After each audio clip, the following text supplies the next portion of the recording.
En la actualidad se estima que alrededor de la mitad de la población mundial reside en ciudades, es decir, que la sociedad se está volviendo cada vez más urbana. A la mayoría nos encanta disfrutar de las infinitas posibilidades que ofrece una gran ciudad, y como consecuencia de esto, las ciudades se expanden cada vez más por el territorio y también su densidad de población aumenta. Esta evolución tiene consecuencias tanto en la forma en que nos trasladamos como en la forma en que vivimos, especialmente en pisos cada vez más pequeños. Y hoy vamos a hablar precisamente de esto, de pisos pequeños y de cómo sacarles el máximo partido. Os voy a contar 10 estrategias que usamos los arquitectos en el diseño de una reforma para maximizar los espacios pequeños y, en definitiva, obtener una mejor calidad de vida para los usuarios finales. Antes de empezar, por favor, déjame en comentarios cuál es la vivienda más pequeña en la que has vivido, cuántos metros tenía y en qué ciudad estaba, que es algo que me causa mucha curiosidad y así luego podemos ver y comparar unos con otros. Dicho esto, vamos con la primera estrategia de diseño y no te pierdas la última, que en mi opinión es la clave del éxito en la reforma de cualquier espacio pequeño.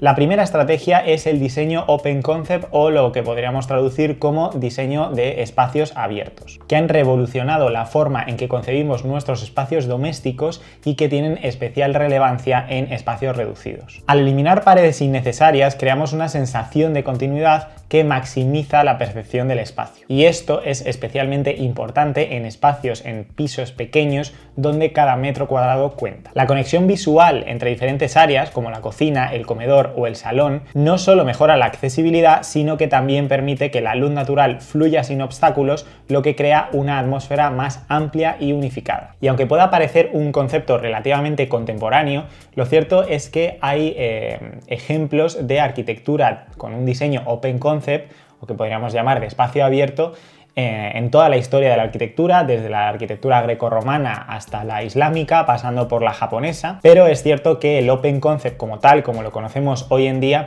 hace más referencia al utilizado durante el movimiento moderno en la primera mitad del siglo XX a través de arquitectos como Le Corbusier o Mies van der Rohe, y a través de obras como puede ser, por ejemplo, la Casa Farnsworth de 1946, o un ejemplo más cercano, también de Mies van der Rohe, el pabellón alemán para la Exposición Universal de Barcelona de 1929, y que aún hoy en día podéis visitar una reconstrucción que hay de este pabellón en Barcelona. Os lo recomiendo porque es muy interesante ver cómo en los años 20 ya se estaban manejando estos conceptos de espacio abierto y realmente la ves hoy en día como una casa ultra contemporánea, pese a que su diseño tiene casi 100 años. La siguiente estrategia de diseño es la multifuncionalidad, y es que la adaptabilidad es un criterio esencial en pisos pequeños.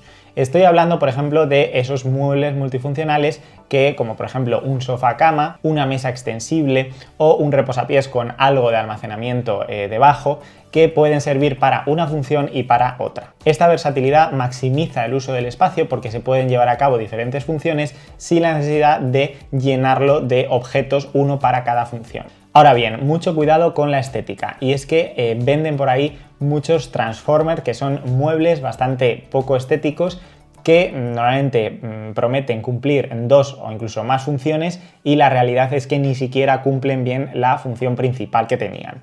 Esta estrategia funciona mucho mejor siempre cuando hay un arquitecto, un diseñador detrás que diseña, que piensa en una solución específica para ese espacio reducido. Estoy hablando de muebles que, por ejemplo, pueden ser, pongamos, de madera, hechos por un carpintero, que pueden albergar diferentes soluciones, como puede ser el acceso a un espacio superior de altillo, pero también pueden tener el acceso a un baño que esté debajo, o pueden albergar también espacio de almacenamiento. Y la siguiente estrategia va precisamente de eso, de almacenamiento, y es que en pisos pequeños o en espacios pequeños siempre es una de las principales preocupaciones de cualquier cliente, es el hecho de no tener suficiente espacio de almacenamiento en casa.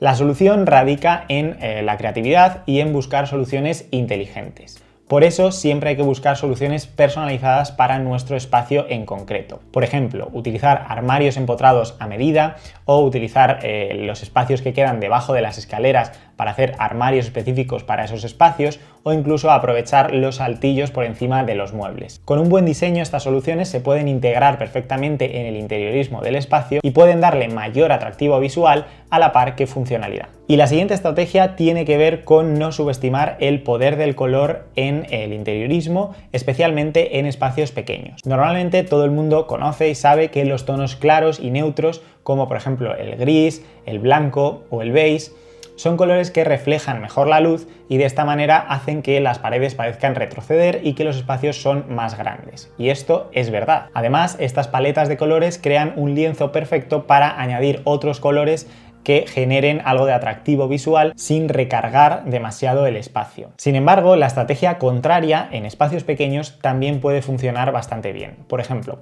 un dormitorio que tengamos que no tiene especialmente mucha luz, donde queramos destacar el carácter acogedor de esa estancia, podemos decidir pintarlo de un color oscuro, como por ejemplo un verde o un azul, y pintar también el techo. De esta manera, como os digo, estamos haciendo un espacio muy acogedor y en lugar de intentar tapar esa carencia de falta de luz natural, lo que podemos hacer es simplemente jugar a su favor y crear un buen proyecto de iluminación artificial para ese espacio que además potencie el uso de ese color. Por tanto, no hay buenas o malas elecciones a nivel de color para espacios pequeños, simplemente hay que saber utilizar el color para conseguir lo que estamos buscando en esa estancia concreta. Y la siguiente estrategia también tiene que ver con reflejar la luz. En este caso estamos hablando de espejos, que son una herramienta muy potente en el diseño de interiores y se utilizan para ampliar visualmente el espacio. Un espejo estratégicamente situado en una habitación puede hacer reflejar la luz, tanto artificial como natural,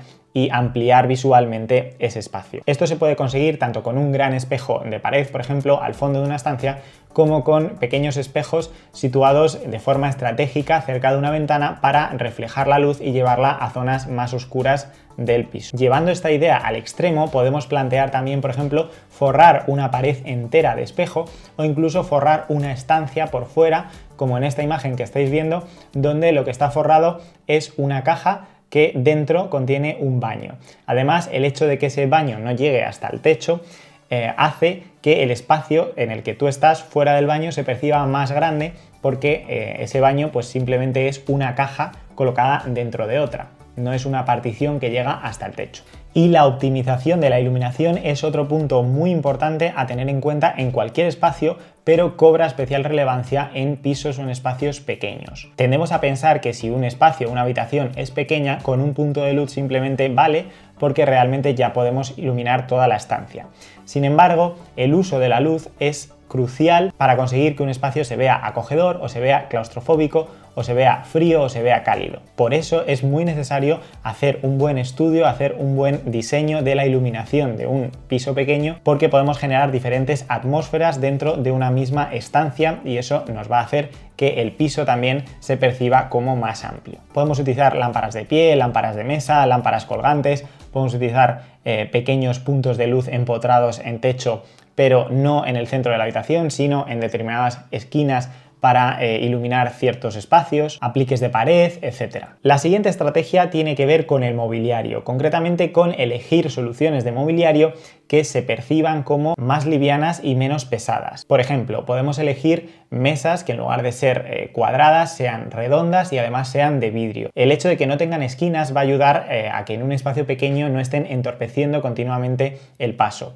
Además, el hecho de que sean muebles, por ejemplo, de cristal o de vidrio, van a hacer que visualmente no tengan tanto peso en la estancia, generando así mayor sensación de amplitud. También podemos optar por utilizar sofás o sillones o muebles de televisión que no descansen completamente en el suelo, sino que estén elevados por medio de patas. Esto es algo que se hace también mucho en baños pequeños, donde el mueble del lavabo se coloca suspendido en lugar de descansando en el suelo. De esta manera nos va a favorecer mucho la accesibilidad en tareas como barrer o fregar, pero también esa continuidad visual en el suelo por debajo del mueble va a ayudar a entender el espacio como más amplio.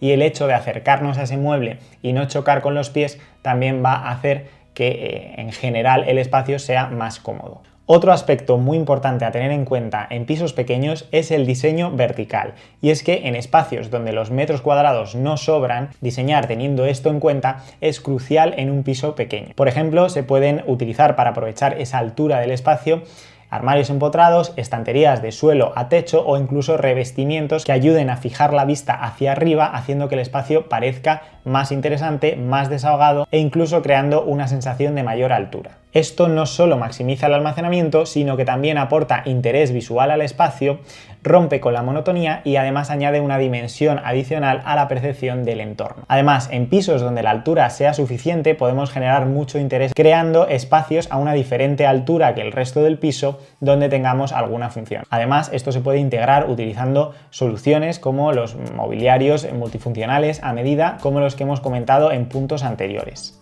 La flexibilidad es esencial en espacios pequeños donde las necesidades pueden cambiar continuamente. Hay muchas soluciones de muebles que se pueden plegar, ocultar o extender según las necesidades de cada momento. Y esto permite que el piso en general se adapte fácil y de forma eficaz a diferentes usos que se le quiera dar. Estos usos pueden venir determinados por eventos especiales, por el número de personas que estén un día concreto en esa vivienda o por las diferentes actividades del día a día. Por ejemplo, las mesas abatibles o los paneles móviles y flexibles que se puedan cerrar o que se puedan ocultar en función del uso que se le vaya a dar, son ejemplos de soluciones que maximizan el espacio porque permiten personalizarlo en función de la actividad a desarrollar. Y el hecho de que una estancia permita diferentes configuraciones en función del uso que se le va a dar, supone un uso muy eficiente del espacio. Y la última estrategia, para mí la más importante que hay que tener en cuenta siempre al diseñar un espacio pequeño, es no intentar incluir en un piso pequeño las mismas estancias que hay en uno más grande. Lo que hay que hacer es simplificar y ver qué prevalece. Por ejemplo, si te cabe una cama de 1,35 y apenas tienes 20 centímetros de espacio a los lados para el paso a la cama y para una pequeña mesilla, entonces casi es mejor que utilices todo el ancho de ese espacio para colocar una cama más grande de 1,80. Y es que en lugar de por estancias,